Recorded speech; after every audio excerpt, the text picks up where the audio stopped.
மெட்ராஸ் போனியே, அங்க ஏதாவது பொண்ணு பாத்தியா? அவ மகாராணி மாதிரி இருந்தாளா?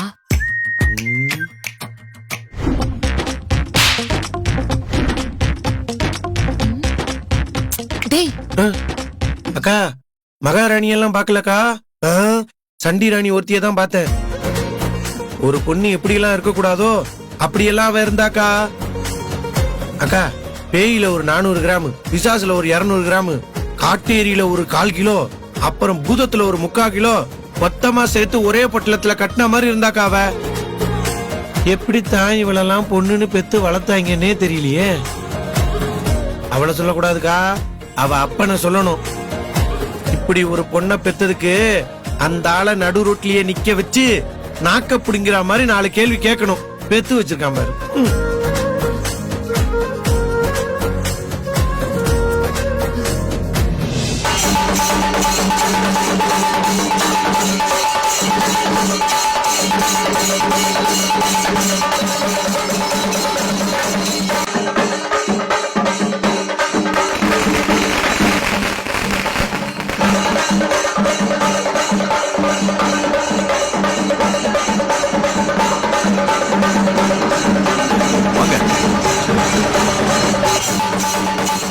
வாங்க. வணக்கம். இது பிடிங்க. வாங்க மாமா.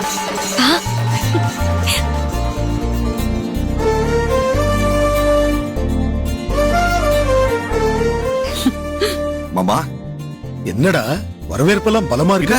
வந்திருக்கிறது என் மாமாவாச்சே.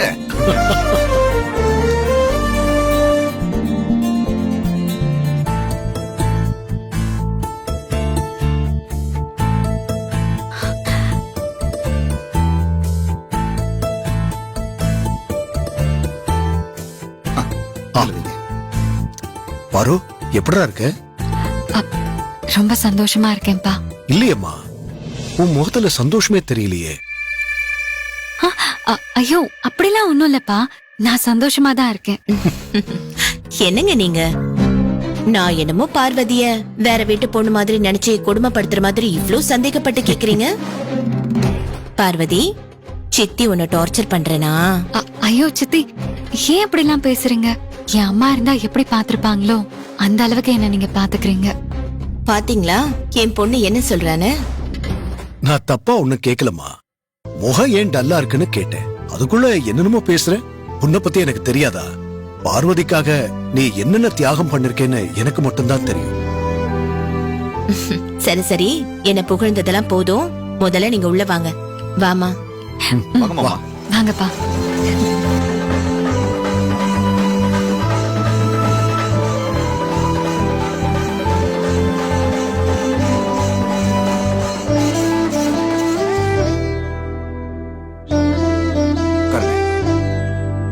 உட்காருமா. என்ன ஜோசியரே, இனிமே இங்கேயே செட்டில் ஆயிடலாம்னு முடிவு பண்ணி வந்திருக்கேன். என் கட்டம் என்ன சொல்லுது? உங்களை அழைச்சிட்டு வந்ததே அந்த கட்டம் தானே சார்? அது சரி. ஐயா, ஜோசியர்கிட்ட பேசி ஜெயிக்க முடியுமா? சுசிலாமா, ஐயாக்கு குடிக்க ஏதாவது எடுத்துட்டு வாங்க. சரிம்மா. என்னடா, ஏன் எதுவுமே பேச மாட்டேங்கிற? என்னன்னு சொல்லு. பாப்பா எப்படிங்க ஐயா பேசும்? வருஷக்கணக்கா உங்களை பார்க்காம ஏங்கி இருக்கு. அதனால பேச்சு வராம உங்க பக்கத்திலேயே உட்கார்ந்து இருக்கு பாப்பா. நீங்களும் உங்களுக்கு ஒரு மக இருக்காங்கிற நினைப்பு இல்லாம வெளிநாட்டிலேயே சுத்திட்டு இருக்கீங்க. அப்பப்ப இங்க வந்தா தானேயா இங்க என்ன நடக்குதுன்னு தெரியும். இதுக்கப்புறமாவது நீங்க இங்கேயே இருங்க ஐயா.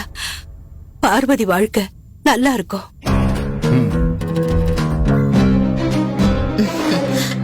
பாத்தீங்களாங்க நம்ம சுசிலாமாவ? இவங்க அவங்க பிள்ளைங்களை கூட பெருசா நினைக்கவே மாட்டாங்க. எப்ப பார்த்தாலும் பார்வதி பார்வதின்னு இவளை பத்தியே தான் பேசிட்டே இருப்பாங்க. அப்படியா? ஆமாக்கா, நானும் கேட்கணும் தான் நினைச்சுக்கிட்டு இருந்தேன். சுசிலாமாவுடைய பிள்ளைங்க எல்லாம் மதுரையில தானே இருக்காங்க? ஆமாண்டா, பிள்ளைங்க பேத்தின்னு எல்லாரும் மதுரையில பத்திரமா இருக்காங்க. சரி, நான் போய் ஃப்ரெஷ் அப் ஆயிட்டு வரேன். நீங்களா ரெடி ஆகுங்க.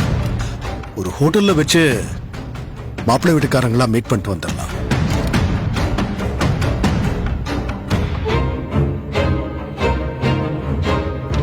பாரு போலாமா?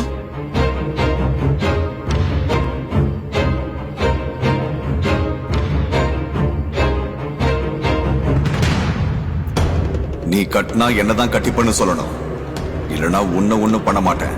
உன் அப்பனை கொன்னுடுவேன். பாரு என்னாச்சு? வந்ததுல இருந்து ஒரு மாதிரியாவே இருக்கு. உனக்கு ஏதாவது ப்ராப்ளமா? இல்லப்பா, அப்படிலாம் ஒண்ணும் இல்ல. அப்ப நீ ஓகே தானே? மாப்பிள்ளை வீட்டுக்காரங்களை போய் பார்க்கலாம்ல?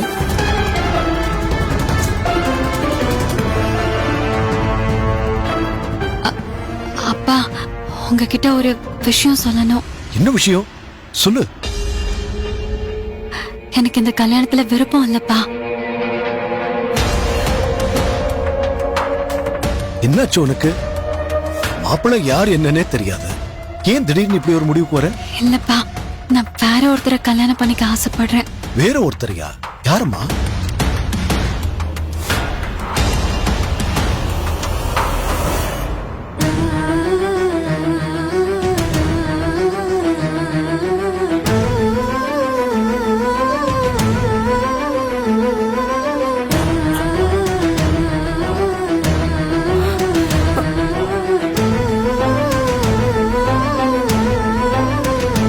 பார்வதி, என்ன இது முட்டாள்தனமா சொல்லிட்டு இருக்க?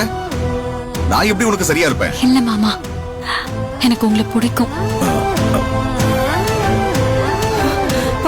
அப்பா, நான் மாமாவை கல்யாணம் பண்ணிக்கிட்டா நல்லா இருப்பேன். இந்த மாமாக்கே கல்யாணம் பண்ணி கொடுங்க. என்னங்க யோசிக்கிறீங்க? பார்வதியோட மனசுலயும் இப்படி ஒரு ஆசை இருக்கிறப்போ அதுக்கு நாம எங்க தடையா இருக்கணும்? அதுக்கும் மேல சொல்ல போனா பார்வதி என்னோட மக. அவளை கட்டிக்கிற உரிமை என் தம்பிக்கும் இருக்குல்ல. அப்பா ப்ளீஸ் பா, எனக்காக ஓகே சொல்லுங்க. சரிம்மா, என்ன பொறுத்த வரைக்கும் உன் சந்தோஷம் தான் ஏன் சந்தோஷம். உன் விருப்பப்படியே உனக்கும் விக்ரமுக்கும் கல்யாணம் நடக்குமா?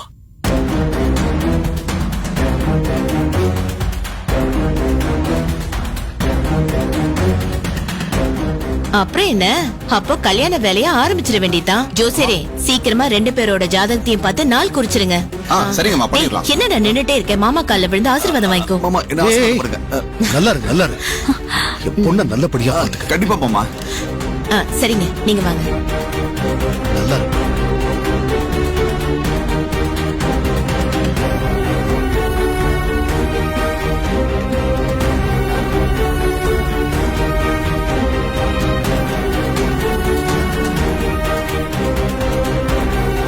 பார்வதி, கல்யாண வேலையை ஆரம்பிச்சிருவோமா?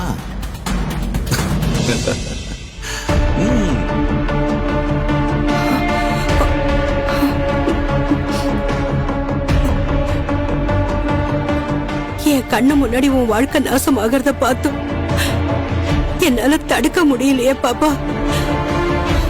என் வாழ்க்கை அழியறத என்னாலேயே தடுக்க முடியலையே பாட்டி.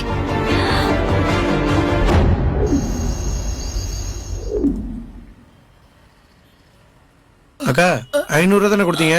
460 ரூபா போக மீதி 40 ரூபா. என்னடா பண்ற? மத்த காய்கறி எல்லாம் நாளை காலையில வந்துருங்க. சரிப்பா.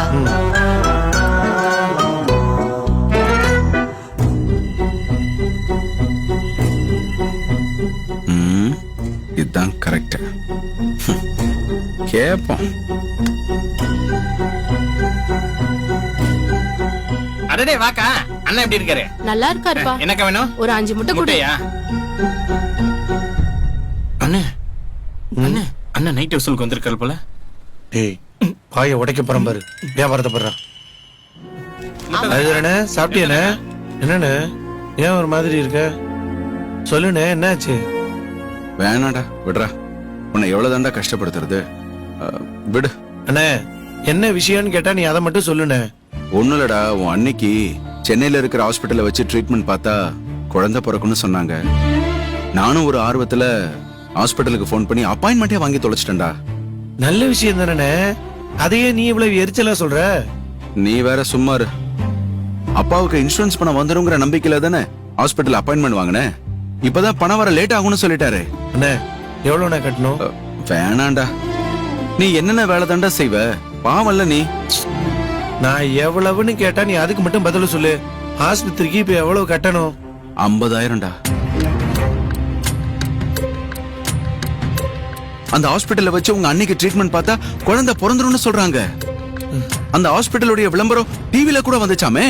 அண்ணே எனக்கு கொஞ்சம் டைம் கொடுண்ணே. நான் ஏதாவது முயற்சி பண்ணி பணத்தை ரெடி பண்ணிடுறேண்ணே. இல்ல தர்மா, நாளைக்கே கட்டணும்டா. அந்த ஹாஸ்பிடல்ல இருக்கிறவங்க மறுபடியும் டாக்டர் எப்ப வருவாங்கன்னு தெரியாதுன்னு சொல்றாங்க. நாளைக்கே கட்டணுமாண்ணே? ஆமாண்டா. சரிண்ணே, நான் ஏற்பாடு பண்றேன். நான் உன்னை ரொம்ப கஷ்டப்படுத்துறேனாடா. நீ இப்படி என்கிட்ட கேக்குறதானே எனக்கு கஷ்டமா இருக்கு. நீ முதல்ல போன, நான் ரெடி பண்றேன். சரிடா. தேங்க்ஸ். டேய், கடையை மூடணும். வெளிய இருக்க சாமான்லாம் எடுத்து வைக்கிறாங்க.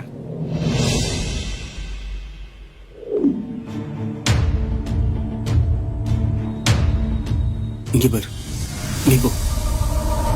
ஓ 420 450. நீ என்னாச்சு? ஏன் அழுதுகிட்டு இருக்கீங்க? நீ ஏண்டி நான் பாட்டு பேசிட்டே இருக்கேன், மரியாதை நீ இங்க வந்து நின்னுட்டு இருக்க? ஐயா சாமி, நீங்க என் பிள்ளைங்களுக்கு ஒண்ணு பண்ண வேண்டாம். நான் என் அம்மா வீட்டுக்கு கூட்டிட்டு போயிடுறேன். அவங்க என் பிள்ளைங்களை படிக்க வச்சுப்பாங்க. அண்ணி, முதல்ல என்ன பிரச்சனைன்னு சொல்லுங்க. தாராளமா கூட்டிட்டு போ. என்னால ஃபீஸ் கட்ட முடியாது. பசங்களை கவர்மெண்ட் ஸ்கூல்ல தான் சேர்க்க போறேன். அண்ணே, இப்ப நீங்க என்ன பிரச்சனைன்னு சொல்ல போறீங்களா இல்லையா? நீங்க பாட்டுக்கு சண்டை போட்டுக்கிட்டு இருக்கீங்க. அது ஒண்ணும் இல்ல தர்மா, லேண்ட் ஒண்ணு பேசி முடிச்சேன். அது கமிஷன் தொகை கொடுத்தாங்க.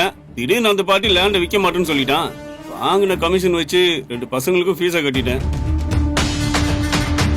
அண்ணே, ஸ்கூல் ஃபீஸ்னு சொல்லி தான் அண்ணன் கிட்ட 60,000 வாங்குனீங்க. ஏய், இன்னைக்கு பிரைவேட் ஸ்கூல்ல எவ்வளவு ஃபீஸ் தெரியுமா? 2 குழந்தைகளுக்கும் சேர்த்து 2 லட்சம் வருது. டேய், நீ உன் வேலையை மட்டும் பாரு. அண்ணே, நீ முதல்ல விஷயத்த சொல்லுண்ணே. அதான் தர்மா, அந்த கமிஷன் காசு திரும்ப கேக்குறானுங்க. நான் அப்பாவோட இன்சூரன்ஸ் காசு இன்னைக்கு வந்துடும் நம்பிக்கையில வாக்கு கொடுத்துட்டேன்.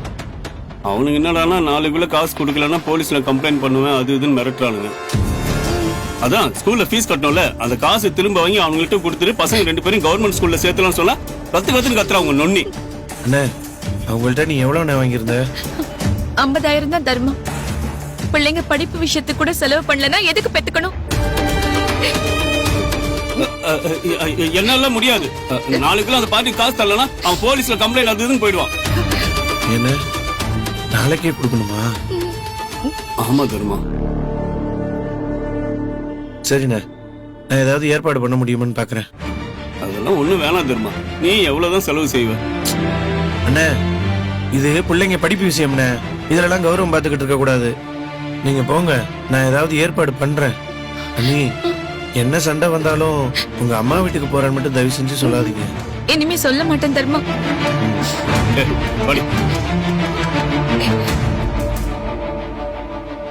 அண்ணே, ஒரே நைட்ல 1 லட்சம் எடுத்து கொடுக்க இது என்ன மல்லிகை கடையா இல்ல நகை கடையா? நான் சொன்னா கேட்கவும் மாட்டேன், அம்மா சொன்னாலும் கேட்க மாட்டேன். அண்ணே, 1000 2000 பரவாயில்ல, 1 லட்சம் ரொம்ப அதிகண்ணே. அதிகம்தான், ஆனா கேக்குறது என் அண்ணன்களாச்சேடா.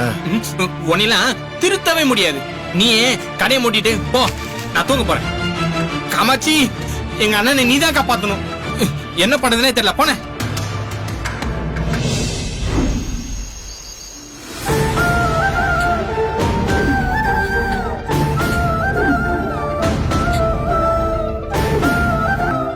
பாப்பா, பாப்பா எழுந்துரு, எழுந்துரு, சீக்கிரம் வா, சீக்கிரம் வா பாப்பா. எங்க? உங்க சித்தி மாமாவும் வீட்ல இல்ல. இதுதான் சரியான நேரம். உங்க அப்பா கிட்ட போய் இங்க நடக்கிற கொடுமை எல்லாத்தையும் சொல்லிடு. வா வா. பாட்டி, அது என்ன பாப்பா யோசிச்சிட்டு இருக்க? சீக்கிரம் வா, இல்லன்னா அந்த ராட்சசி வந்துட போறா. வா, வந்து சொல்லு. வா பாட்டி, பாட்டி, வாடாம் பாட்டி, பாட்டி சொன்னா கேளுங்க. பயப்படுறதுக்கு ஒண்ணு இல்ல. இப்படி ஆயுசுக்கும் பயந்துகிட்டே இருப்பியா? இப்ப நீ உண்மையை சொல்லலைன்னா இதுக்கப்புறம் எப்பவுமே நீ உண்மையை சொல்ல முடியாது. வா, உங்க அப்பா கிட்ட வந்து சொல்லு. வா வா. பாட்டி, இங்க பாரு, நான் இங்கே நின்னு உங்க சித்திய மாமா வராங்கன்னு பாத்துக்கிறேன். நீ போ. யாரும் வரல, நீ போ போ.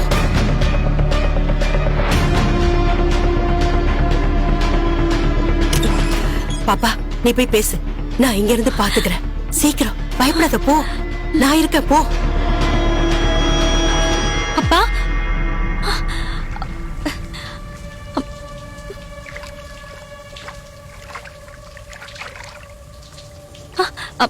அப்பா, அப்பா குளிக்கிறீங்களாப்பா?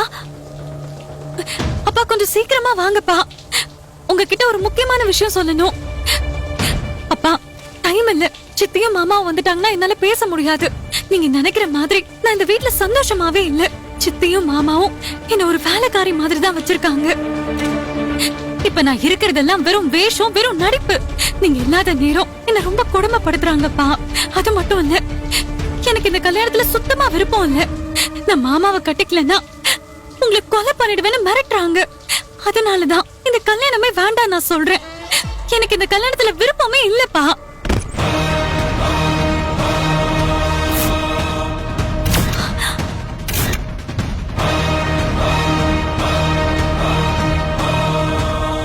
அவ்வளவுதானா? இல்ல உங்க அப்பன் கிட்ட வேற ஏதாவது சொல்லணும்னு நினைச்சியா? இல்ல சித்தி, தெரியாம. இல்ல சித்தி, தெரியாம தெரியாம தெரியாம சித்தி. சித்தி நான் தெரியாம சித்தி.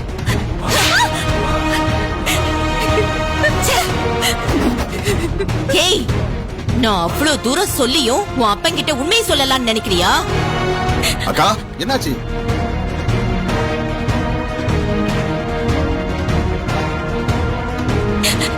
என்ன மன்னிச்சிடுங்க சித்தி, இனிமே நான் அப்படி பண்ண மாட்டேன். ப்ளீஸ் என்ன மன்னிச்சிடுங்க.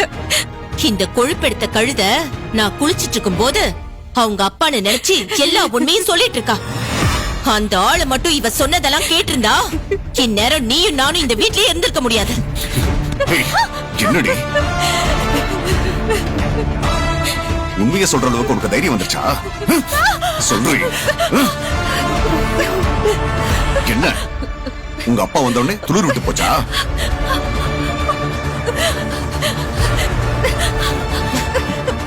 டேய், செத்து கித்து தொலைக்க போறா, விடு.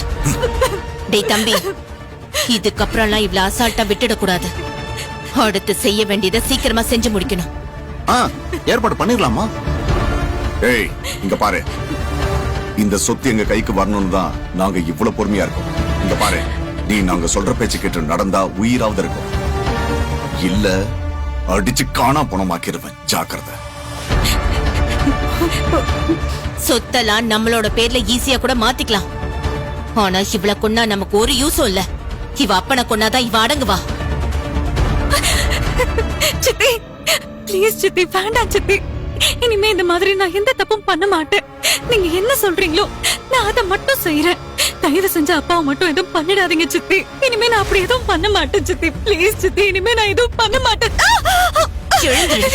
ஹேய், இங்க பாரு, கடைசியா உன்னை ஒரு டைம் மன்னிச்சு விடுறேன்.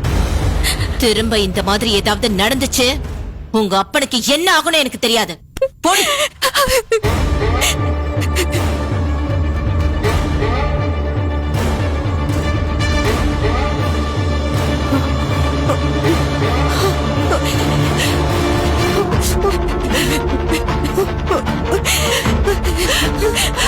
பயப்படாத, நான் தான் அம்மா.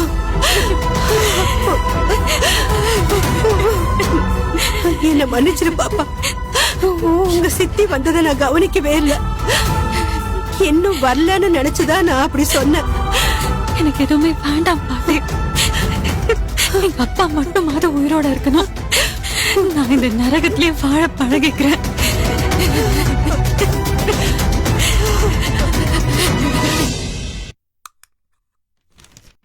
இது 4 கரெக்டா இருக்கு. 4 6 8 போதுமா? இது ஓகே. இது ஓகே. ஏம்பா தர்மா, அப்பா வரவு செலவெல்லாம் சரிக்கு சமமா இருக்க. அப்போ சேமிப்பு எப்பதான் பண்ண போற? அது வர லாபத்தை எல்லாம் எடுத்து அண்ணனுங்களுக்கே அழுதுட்டு இருந்தா சேமிப்பு எங்க இருக்கும்? ஏம்மா எப்ப பார்த்தாலும் இப்படியே சொல்லிட்டு இருக்க? அவங்களும் உன் வயித்துல தானே பிறந்தாங்க. அதனால தாண்டா சொல்றேன், பொறுப்பா இருந்து பொழைக்கிற வழிய பாரு. நெத்தி பொட்டுல காசு இல்லனா சுடுகாட்டுல பணத்தை கூட எரிக்க மாட்டானுங்க. உனக்கும் கொஞ்சம் சேர்த்து வச்சுக்கோடா.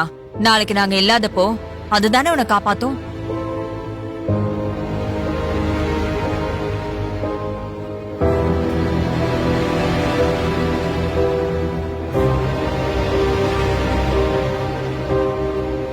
தர்மா, பணம் என்னாச்சு? கஷ்டம்டா.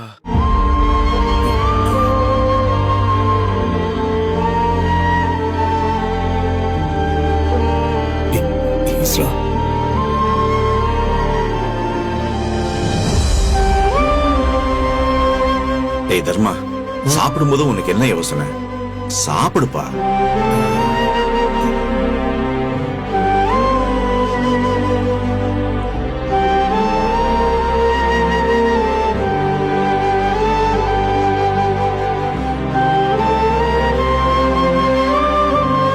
அம்மா, உங்ககிட்ட நான் ஒண்ணு கேட்டா செய்வியா? என்ன இன்னொரு ஆம்லெட் வேணுமா? அது இல்லம்மா, உளுந்து விலையெல்லாம் ஏற போகுதுன்னு வியாபாரிக சொல்றாங்க. காசு இருந்துச்சுன்னா இன்னைக்கு விலைக்கு நம்ம மொத்தமா வாங்கி வச்சிடலாம். விலை ஏறும்போது நம்ம வித்தோம்னா ரெட்டிப்பு லாபம் கிடைக்கும். நல்ல விஷயம் தானடா. ஆனா இதுக்கு நான் என்ன உதவி செய்ய முடியும்? நான் வேற என்னமா கேட்க போறேன்? இப்ப மொத்தமா வாங்கி போடணும்னா கையில காசு கொஞ்சம் அதிகமா தேவைப்படும். அதனால உன் கம்மலை நீ கழட்டி கொடுத்தனா 2ல இருந்து ஒரு 3 மாசத்துக்குள்ள நான் திருப்பி கொடுத்துருவோம்மா. இந்தா. என்ன நம்பி நீ.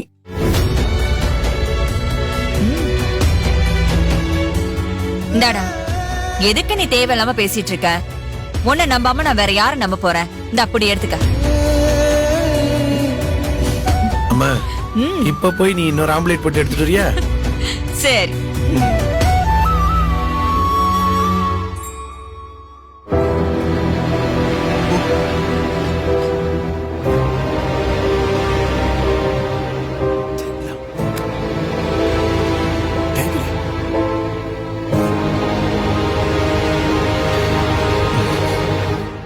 தர்மா, அப்பா, நல்லவனா இருக்கலாம், தப்பு இல்ல.